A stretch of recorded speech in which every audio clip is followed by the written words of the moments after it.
cuando se contradicen. Si se pone a prueba, lo más factible es que se haya llegado a la cifra de más de 17 nudos, tomando el promedio de las velocidades alcanzadas en el tramo entre Sídney y el Cabo de Hornos, realizada en un tiempo récord de 23 días, con una distancia real de 21.404 kilómetros, como indica el mapa Subirats, a un promedio de 38 km/h, lo cual, de hecho, es más de 17 nudos, pero para que se entendiera que aquella velocidad era meramente de más de 17 nudos, bastaba con dejar constancia de que, oficialmente, aquella distancia era de tan solo 17.380 kilómetros.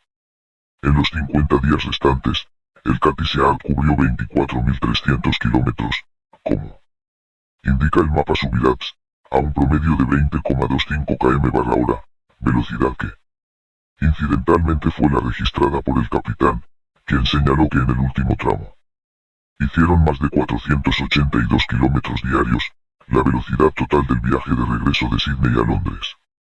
De acuerdo al mapa Subirats, fue de 45.705 kilómetros en 73 días, igual a 26 km/h o 14 nudos promedio. Dadas las condiciones y velocidad del viento en los rugientes 40, la tripulación del Cathay Ark debió haber estado demasiado ocupada para lanzar la corredera de barquilla y constatar la máxima velocidad del buque, pero el hecho de que su velocidad récord se pudiera haber dado en un tramo diferente al de los vertiginosos 23 días, a pesar de que, según registros, este es el tramo en el que constan las mayores velocidades. Todo esto es una incongruencia, lo que nos hace pensar que la distancia oficial recorrida en esa etapa es al menos cuestionable. Pero consideremos nuestro mapa y veamos cuáles serían las velocidades promedio para esos viajes, de manera que todo tenga sentido. Las distancias, según el mapa Subirats, se pueden verificar con la tabla que registra aproximadamente 98,170 kilómetros para el Aliparusa de Fedor y 132.000 kilómetros para el Catarsis II, con su tripulación polaca. Travesía del Aliparusa 98.170 kilómetros, 102 días, 40 km/h. Travesía para el Catarsis 232.000 kilómetros, 103 días, 53,4 km/h. Comparemos estas travesías con la del Cathay Ark. Londres, Sídney-Londres, 93.986 kilómetros, 150 días, 26,1 kilómetros por hora. Londres, Sídney, 48.280 kilómetros, 77 días, 26,1 kilómetros por hora. Sídney, Cabo de Hornos, 21.404 kilómetros, 23 días, 37,81 km/h. Cabo de Hornos, Londres, 24.301 kilómetros, 50 días, 20,24 kilómetros por hora. La velocidad de este último tramo entre el Cabo de Hornos y Londres se hizo a un promedio de aproximadamente 486 kilómetros por día en nuestro mapa, que, como ya se ha dicho, coincide con el registro del capitán, de más de 486 kilómetros por día. Pero la esfera asegura que esta distancia es de 13.680 kilómetros, que recorridos en 50 días, arroja una velocidad promedio de 11,4 kilómetros por hora, lo que contradice totalmente el registro del capitán, ya que 11,4 km/h x 24 horas igual a 273,6 kilómetros por día, lo que, evidentemente, no son más de 486 kilómetros por día. Nuevamente, según el Museo Real de Greenwich, la velocidad máxima del Cathay Ark fue de más de 17 nudos, o 31,5 kilómetros por hora, o 19,56 millas por hora. De hecho, fue de más de 17 nudos, en realidad fue de 23,5 millas por hora, que es un poco más de 19,56 nudos. Nótese la peculiar coincidencia entre 19,56 millas por hora y 19,56 nudos. En general, las distancias que indican los mapas Subirats son al menos razonables, e incluso pueden verificarse con los registros del capitán del Cathay Ark. En cambio, las distancias del globo son contrarias, tanto al sentido común como al registro del capitán, ya que las velocidades récord de las tres embarcaciones no solo son irracionalmente lentas, sino que de hecho son imposibles, ya varían de promediar algo menos de 11,25 kilómetros por hora con vientos constantes, a promediar, aproximadamente 11,25 kilómetros por hora, a la vez que recorre más de 300 millas por día. La mentira se halla en la contradicción. Está claro que las distancias que separan los continentes en el sur son en realidad, como se muestra en nuestro mapa, mucho mayores que las que propone el globo terráqueo. Nuestras distancias no solo son factibles, sino que también están corroboradas por hechos históricos. No obstante, para no aceptar los hechos expuestos, los incrédulos adeptos al globo citan todo tipo de excusas, sin importar cuán ilógicas o improbables sean.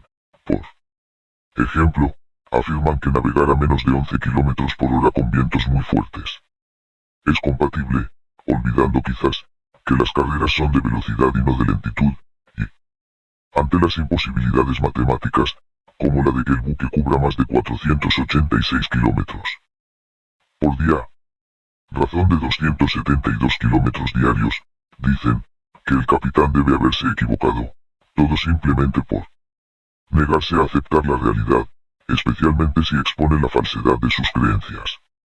Su conflicto es similar al que sufren aquellos que se convencen de que tal persona es autora de tal o cual delito, y luego se enfrentan a pruebas irrefutables que eximen al supuesto criminal, el tipo de personas que son capaces de aportar pruebas, como videos de circuito cerrado en los que el criminal abandona su edificio de apartamentos a una hora determinada, que lo coloca a gran distancia de la escena del crimen, el tipo de persona que, lejos de aceptar su error, insistirá que la persona del video ha de ser un doppelganger. Incluso una filmación continua del edificio de apartamentos durante el día del crimen, los días subsiguientes y hasta el día de la comparecencia del criminal ante la justicia, no las convencería, dicen de esas personas, que nace una por minuto.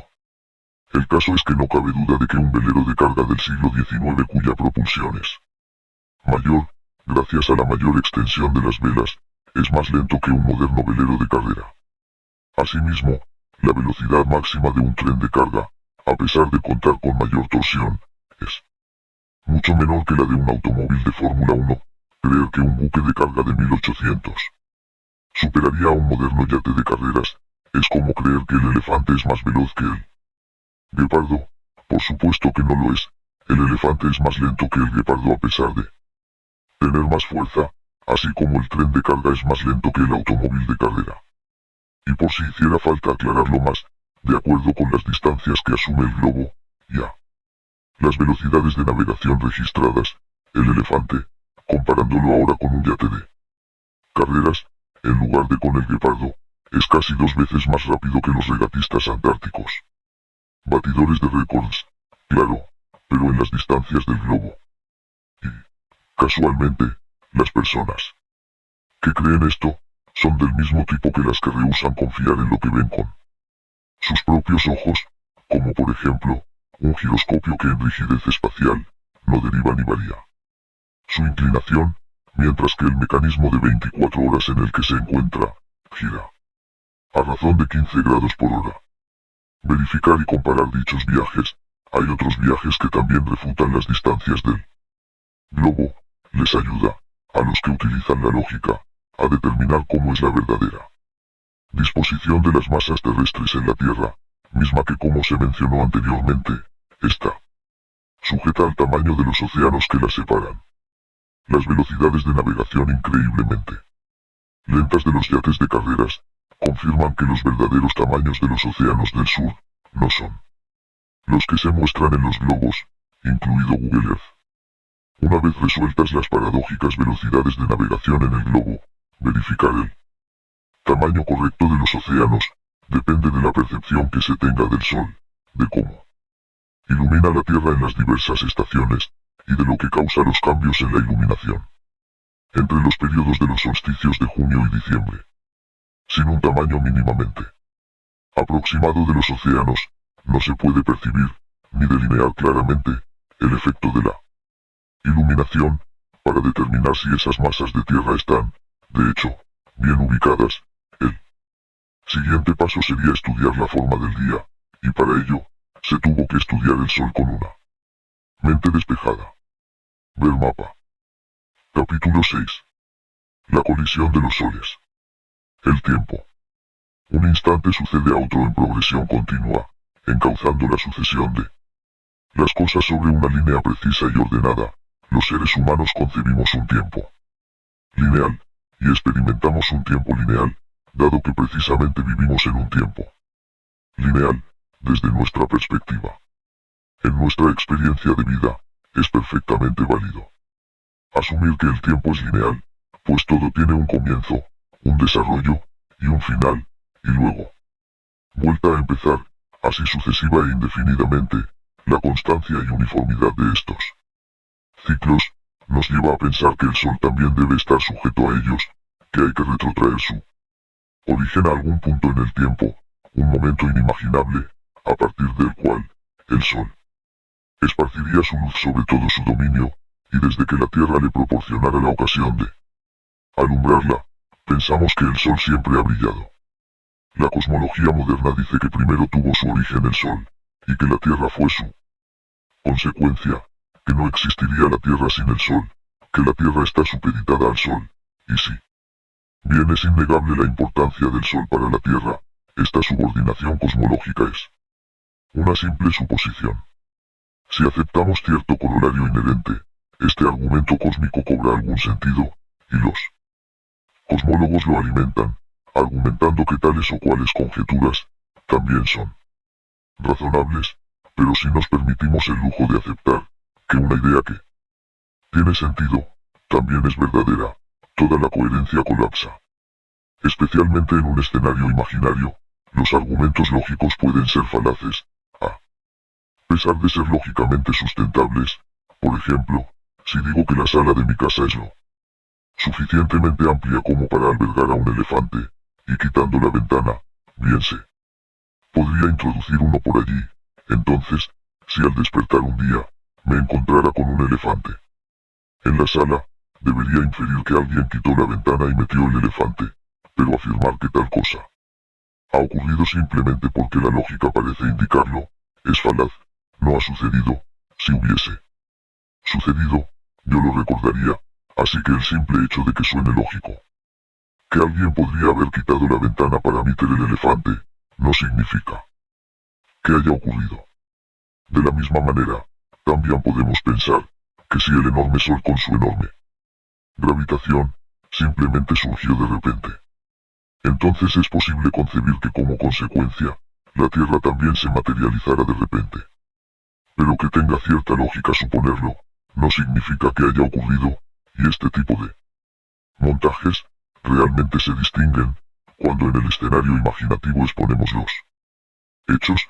Es entonces que la idea del gigantesco sol gaseoso tan lógica y elegantemente coherente se desvanece, resulta imposible, y esta imposibilidad, en nuestro ejemplo, convierte al elefante en un unicornio, lo cual hace que la escena, además de imposible, sea aún más fantasiosa.